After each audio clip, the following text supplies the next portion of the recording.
Jeste li građevinska tvrtka koja želi u svakom trenutku imati detaljnu financijsku analizu svojih projekata? U ovom videu predstavljamo digitalno rješenje FinConstruct koje je izradio Žarko Srzić, instruktor digitalnih tehnologija i vlasnik obrta Perfecting Systems. Po čemu je ovo digitalno rješenje jedinstveno? Ono je kreirano u besplatnom Googleovom alatu Sheets, koji je inačica Excela. Dakle, tvrtka ne plaća licencu ili mjesečnu naknadu za specijalizirani softver. Nadalje, ovo digitalno rješenje je vrlo fleksibilno i može se prilagoditi potrebama svakog klijenta. I kao treće, u cijenu je uključena i obuka vašeg djelatnika za unos podataka.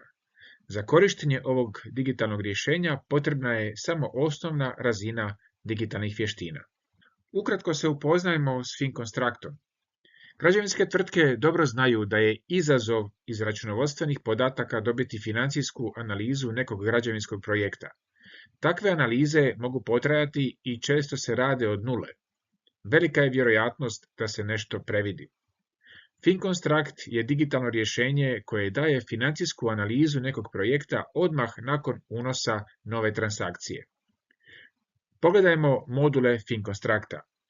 Modul troškovnik koristi se za izradu troškovnika i praćenje realizacije.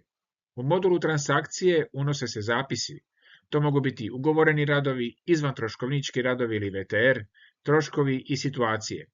Transakcije se unose samo u ovom modulu, a FinConstruct raspoređuje iznose prema financijskoj logici građevinskog projekta. U modulu analiza nalazimo financijsku analizu projekta u obliku kontrolne ploče. Sve je na jednom mjestu.